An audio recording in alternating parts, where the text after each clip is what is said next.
física, a gente tem muita impressão de que tem que ser plano de aula, tem que ser sequência de aulas, tem que fazer isso e verificar os dados que você obteve para fazer um TCC adequado para eles.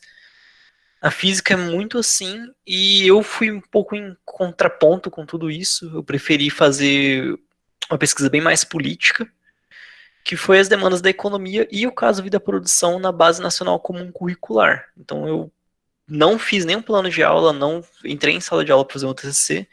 Eu preferi fazer mais uma análise documental, que pelo menos até quando eu saí não tinha ninguém fazendo isso e ninguém até então tinha feito no TCC. Pesquisa de mestrado e doutorado nessa área tinham, mas o TCC não é muito comum.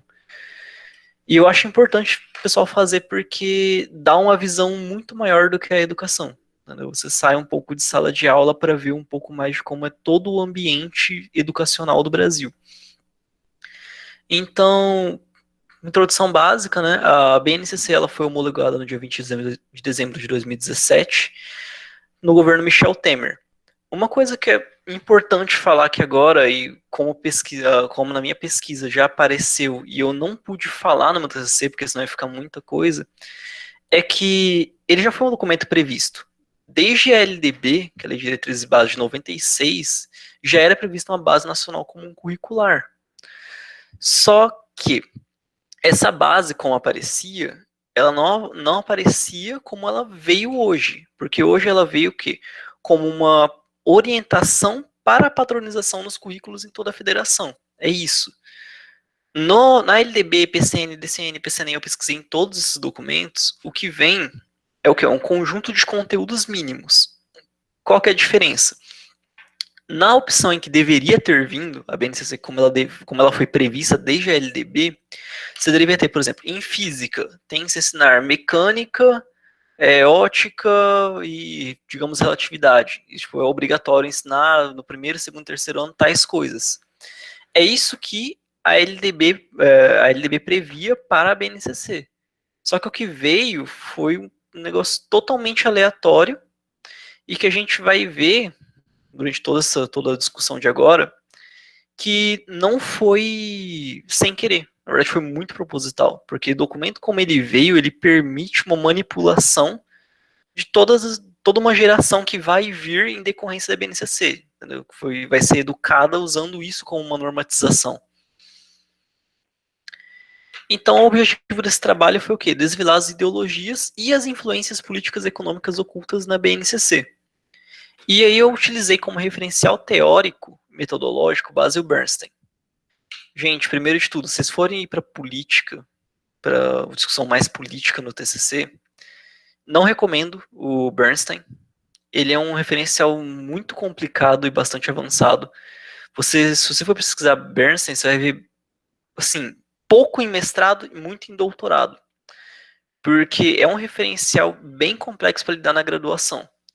Eu fiz, só que eu não usei referencial metodológico, eu usei apenas a parte teórica dele. Porque a metodológica é bem complexa, bem, tipo, é impraticável no TCC. Minha opinião, como alguém que fez, entendeu? Eu sofri muito querendo fazer metodologia, até que eu tive que recorrer a outras ferramentas e usei apenas o referencial teórico. E para explicar um pouco desse referencial teórico, o que ele é, para a gente poder fazer a discussão, então, né, dos dois pontos que eu coloquei no meu TCC. Primeiro, ele é uma teoria crítica da educação. Ele permite você ver o quão crítico está sendo ou não a educação e até mesmo outros referenciais teóricos. Você consegue analisar outros referenciais teóricos usando Bernstein. Já vi para gente avaliar Piaget, avaliar Vygotsky e tudo mais usando Bernstein.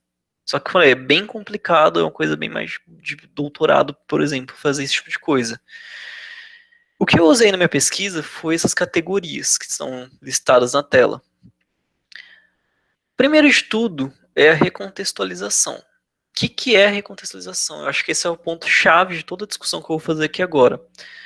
É o entendimento de que, quando lançam um documento, como a BNCC foi lançada para toda a federação, cada professor que for ler ele, que for entender ele, ele vai entender no seu contexto.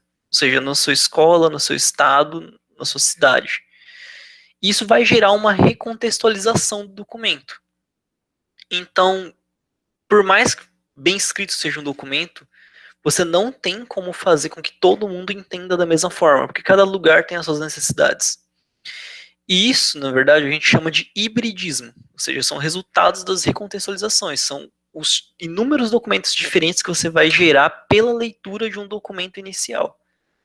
Então, quando o governo federal lançou a BNCC, cada estado entendeu de uma forma diferente, cada escola entendeu de forma diferente, o que gerou inúmeros documentos, inúmeras formas de entender o documento diferentes.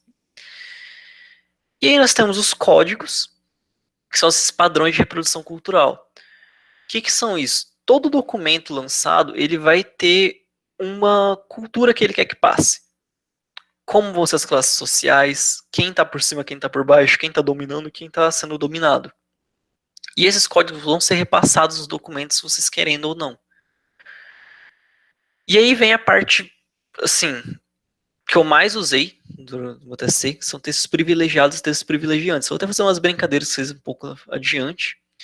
Que é o seguinte, os textos privilegiados são aqueles textos que são exaltados durante um devido contexto. Ou seja, você tem lá uma frase, e essa frase inteira, ela vai convergir para falar de um certo ponto. Ou seja, vou pegar um exemplo só aqui da parte futura, só para vocês entenderem mais ou menos. Olha, essa primeira parte aqui. Para propor ações individuais e coletivas que aperfeiçoem processos produtivos, minimizem impactos socioambientais e melhorem as condições de vida em âmbito local, regional e ou global. Você tem todo um parágrafo escrito em torno de processos produtivos, que você vai propor ações individuais e coletivas. Para quê? Para aperfeiçoar processos produtivos. Você vai minimizar impactos sociais, aperfeiçoando o quê? Os processos produtivos e assim por diante. Então, todo o seu texto vai conversar com processos produtivos. Ele é a parte em que o campo recontextualizador oficial, ou seja, o Estado quer que você preste atenção. É nele que o Estado quer que você faça coisas e faça planos de aula para melhorar esse ponto. Voltando, então. E os testes privilegiantes? Os testes privilegiantes são o quê? São todos os outros textos que vão exaltar o texto privilegiado. A gente, como eu acabei de explicar ali, entendeu? Tudo estava convergindo para os processos produtivos. E aí tem o campo reconciliador oficial, que é o Estado, e o pedagógico, que são os educadores. Essa parte que eu quase não vou falar. Mas o que eu vou mais falar vai ser recontextualização, hibridismo, texto privilegiado e textos privilegiantes. Aqui são exemplos de utilização, eu expliquei cada um mais na defesa do CC, né? Não vou falar muito aqui não. Algumas pesquisas sobre a MNCC, se vocês quiserem eu deixo depois os slides para vocês poderem ter acesso a todo esse material de pesquisa. E aqui eu começo a discutir o que são esses hibridismos de eficiência produtiva, ou seja, o caso vida-produção. Na verdade, desculpa, aqui eu só separei, né? Que eu vou falar sobre o caso vida-produção e as demandas da economia. O caso vida-produção ele é muito citado pela Lopes, né? Que é a Alice Casimiro Lopes, uma pesquisadora da UFRJ, que ela é conceituadíssima e usa Bernstein o tempo todo. E o caso demandas da economia eu já tirei de Jimenez, que ele é se eu não me engano, ele tá no FMG, não lembro direito, desculpa, tenho que pensar um pouco mais sobre esse cara, que eu li bastante artigo dele, mas eu não lembro direito sobre a vida dele, né? Então, a análise da BNCC é o caso vida-produção. Aqui eu tirei só dois trechos, mas o que eu quero que vocês entendam é que todo documento ele é forjado para que os alunos tenham muito foco em se tornar um trabalhador versátil, ou seja, mão de obra barata para o mercado de trabalho.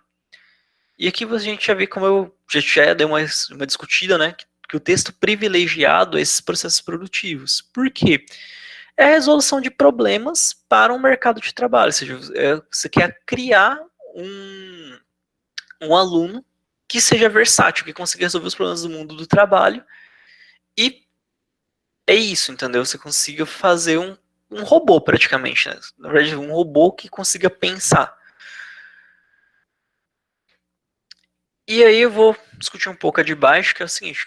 Na verdade, desculpa, eu me coloquei um pouco mal robô, consegui pensar, foi bem errado. Na verdade, o que você quer criar é uma pessoa que consiga resolver de tudo, só que seja criada ali no ensino médio.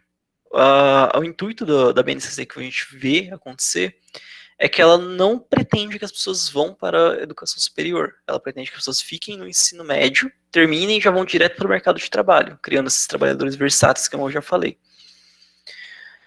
E a segunda frase ali, contextualizar os conteúdos dos componentes curriculares, identificando estratégias para apresentá-los, representá-los, exemplificá-los, conectá-los e torná-los significativos, com base na realidade, no lugar e no tempo nos quais as aprendizagens estão situadas.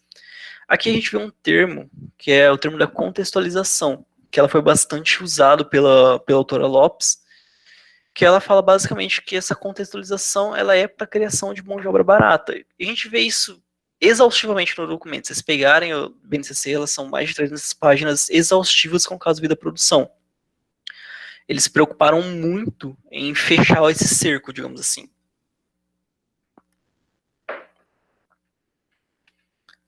Aqui tem mais citações onde a gente consegue ver, né? Que assim, é importante falar para uma defesa de TCC, mas acho que eu já consegui dar uma pincelada boa no, no que é esse caso vida produção, de como ele aparece, entendeu? E só vou ler só de baixo, que é o seguinte, na medida em que as práticas instituídas nas escolas são disciplinares, torna-se ainda mais difuso como poderá ser realizada a certificação de competências desses itinerários formativos. Aqui ele já está falando dos itinerários formativos que aparecem na BNCC, né? E que condições serão dadas às escolas para sua realização. Desse modo, o tão enfatizado protagonismo juvenil associado à escolha do que estudar torna-se submetido às possibilidades de escolas e redes, algo que, para seu estabelecimento, a juventude não tem o poder de interferir diretamente. Aqui já é um pedaço em que eu dei uma estudada no meu TCC, mas não cheguei a me aprofundar completamente, que é essa interface entre a BNCC e a reforma do ensino médio. Por que ela é importante de falar? Segundo a reforma do ensino médio, toda escola deve ter um eixo formativo. Algumas escolas vão escolher, tipo, por exemplo, a entrada para a faculdade, então elas vão focar mais em vestibulares. Outras escolas vão focar na realidade que elas têm. Por exemplo, no Mato Grosso do Sul é bem comum que a escola escolha a indústria sucro-alcooleira, ou seja, a indústria do álcool, da cana-de-açúcar. E o que a autora quer dizer aqui é que essa BNCC, junto com a reforma do ensino médio, ela trava o aluno a poder escolher poucas opções. Que assim, a gente está na capital, tem várias escolas estaduais aqui, então é natural que as escolas tenham várias opções e os alunos consigam escolher melhor o que eles querem para o futuro. Só que no interior, como cidades, por exemplo, sei lá, Coxim, acho que já é bem interior aqui perto. Imagine assim, uma cidade interior em que o que move essa cidade é do sucro-alcooleira. O aluno, como no documento ele diz que tem que ter no mínimo dois eixos diferentes por cidade, esse aluno ele vai poder escolher entre o quê? Entre entrar para a indústria sucro-alcooleira, ou seja, fazer um curso preparatório na escola estadual, ou estudar para fazer a faculdade e ir para a capital. E aí o pessoal que é mais de humanas, pessoal da arte, pessoal de tudo, fica jogado de lado. Que é o que a gente está falando, que é o que essa autora falou aqui, que a juventude ela não tem o poder de interferir no que vai ser dado a eles, em cidades tão pequenas como essas.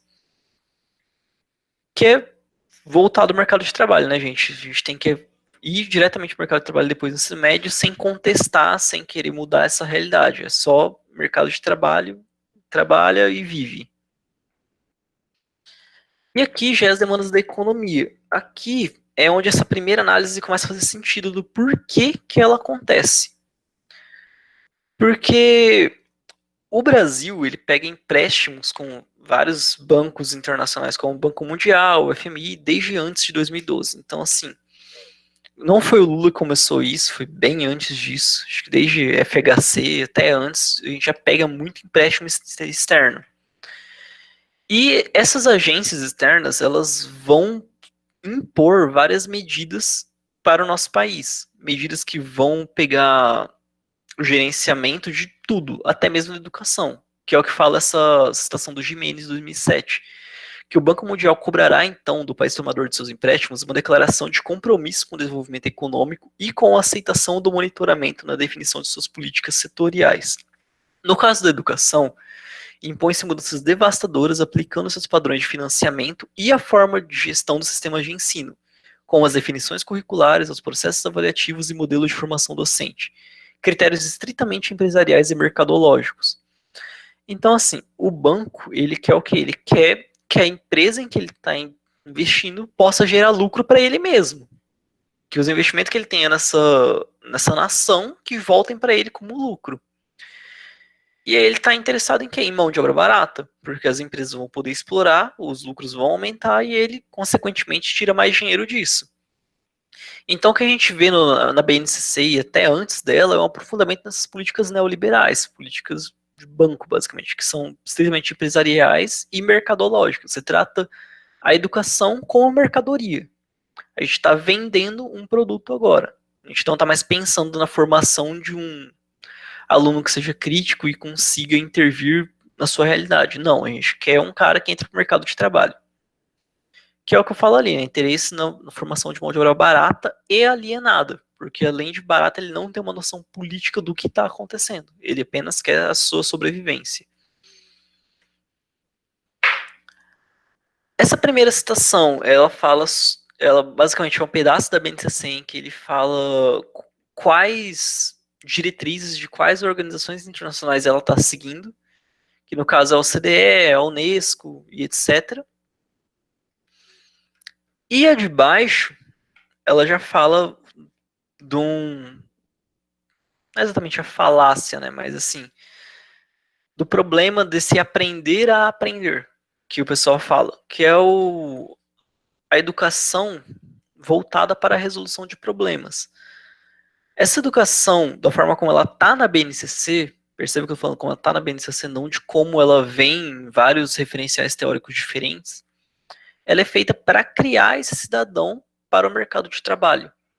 E isso não dá certo, entendeu? A gente tem que lutar contra isso.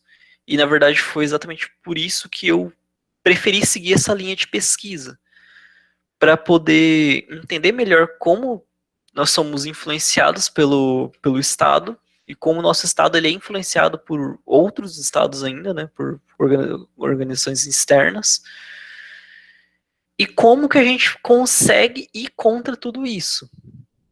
Entendeu? No caso, o referencial que eu utilizei, ele deixa bem claro desde o princípio de como ir contra, que é a parte da recontextualização. Quando você entende o que o Estado quer que você faça na educação, você pode recontextualizar esse documento, ou seja, criar um hibridismo que vá contra isso, sem que o Estado possa fazer coisas contra você. Isso, claro, exige um domínio um pouco maior do referencial do Bernstein, mas é perfeitamente possível. E aí já é um assunto para uma outra palestra, claro, que vai. Eu teria que analisar melhor a BNCC com vocês e melhor o referencial. E aí aqui tem uma série de questionamentos que eu acho importante de ser feito, que é uma nova base é possível? Porque essa base, como vocês podem ver, ela menospreza o educador brasileiro. Porque ela vem falando, você tem que fazer isso, isso e isso, dessa forma e dessa forma, para criar esse cidadão que a gente quer para o mercado de trabalho. Então, assim, ela menospreza bastante o educador e todo a educação brasileira, né? Só que para responder essa pergunta, eu acho mais importante fazer algumas perguntas antes que as seguintes. Nós queremos uma nova base porque ao criar um documento é impossível não ter um viés ideológico. E a gente quer que um viés ideológico tão forte abale a toda a educação brasileira ou a gente prefere que os educadores façam esse papel? O pessoal que foi formado para isso, no caso, né, possa entender o que é importante de ensinar, o que é importante do aluno aprender naquela etapa de ensino e como que ele vai se emancipar partindo dali. E se for possível uma construção de uma nova base, quais bases ideológicas e praxeológicas norteariam esse processo? Seriam os neoliberais? Seriam bases mais inspiradas no referencial de Marx? Aí fica o questionamento para vocês, né? Que ser humano nós queremos formar? Nós queremos formar o mesmo ser humano que essa BNCC de 2017 ou queremos formar outro tipo de ser humano? Que eu particularmente defendo que tenha que ser um ser humano crítico e que consiga intervir no seu meio. Para qual sociedade nós queremos formar esse ser humano? Para essa que nós vivemos agora ou para a sociedade que a gente quer que daqui a um tempo exista, com pessoas mais críticas, com pessoas que entendam o que está acontecendo, pessoas que interfiram politicamente no seu cotidiano?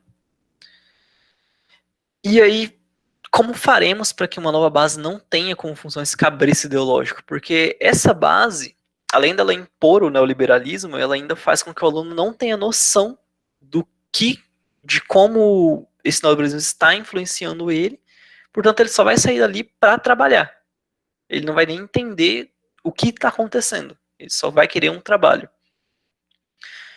E aí, afinal, existe uma forma de construir uma nova base sem menosprezar o papel dos educadores? Porque uma coisa que eu acho importante, que eu cheguei à conclusão depois de terminar o TCC, e na verdade esse slide inteiro final, eu já coloquei ele depois de ter enviado para a banca uma TCC, que é a seguinte: a base, como foi prevista nos PCNs, na LDB, etc., ela já menospreza muito o professor.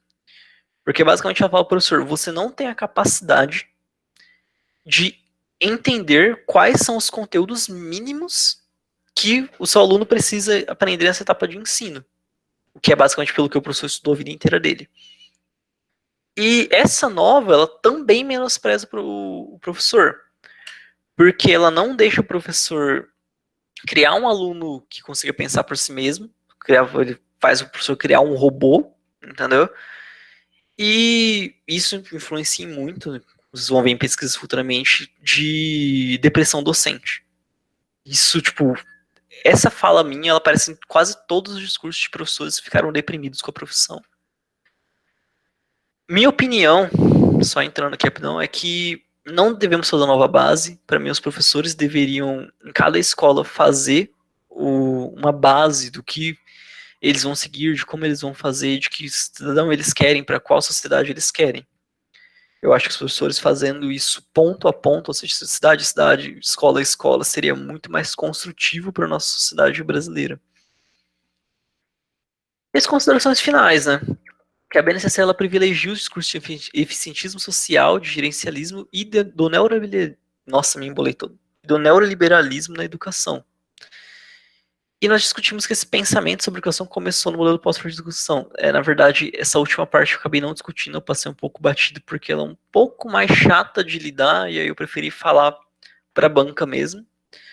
A educação ela não pode seguir apenas o modelo mercadológico gerencialista, que é basicamente o que eu defendi desde o começo. Esse referencial nos possibilitou desvelar que o documento visa formar mão de obra barata e alienada. Eu não sei nem se é desvelar, porque é tão claro no documento desde o princípio. Tipo, você tem que. É só o mínimo de atenção, né, que a gente fala. É porque o documento, ele fala de uma forma, ele mostra as coisas de uma forma que você não consegue discordar. Por exemplo, voltando aqui numa fala anterior, aqui, vamos ver. Por exemplo, esse para proporções individuais e coletivas que aperfeiçoa processos produtivos, minimiza impactos socioambientais e melhora as condições de vida em âmbito local, regional e ou global. Nenhum educador no Brasil conseguiria ir contra isso. Não tem como, entendeu? Porque a fala está muito bem escrita, muito bonita, e realmente todo professor quer poder propor essas ações que possam maximizar, que possam dinamizar esses processos produtivos. Só que a forma como o texto é escrito, a gente vê que o intuito não é uma emancipação do aluno, ou seja, que o aluno consiga entender e fazer um processo produtivo novo que faça tudo o que foi feito na frase. Mas sim que o professor dê uma fórmula pronta para ele de como fazer para resolver inúmeras soluções, inúmeras situações, problemas, que ele consiga resolver essa porrada de situações, problemas. E aí, por isso que essa informação é importante, porque a gente começa a desvelar, a entender o que o Estado quis dizer e não o que ele escreveu. O que é a base de tudo que eu preciso falar e tudo que o referencial quer que você entenda. E esse referencial possibilitou desvelar as ideologias do viés neoliberal do documento, que se devem à influência desses organismos internacionais na política interna, principalmente do Banco Mundial. Se a gente pegar o histórico do Brasil, a gente deve mais de bilhões para o Banco Mundial, que estão financiados aí em dezenas de anos para pagar. E assim, gente, espero que tenha ajudado essa pesquisa toda que eu fiz, né, essa apresentação.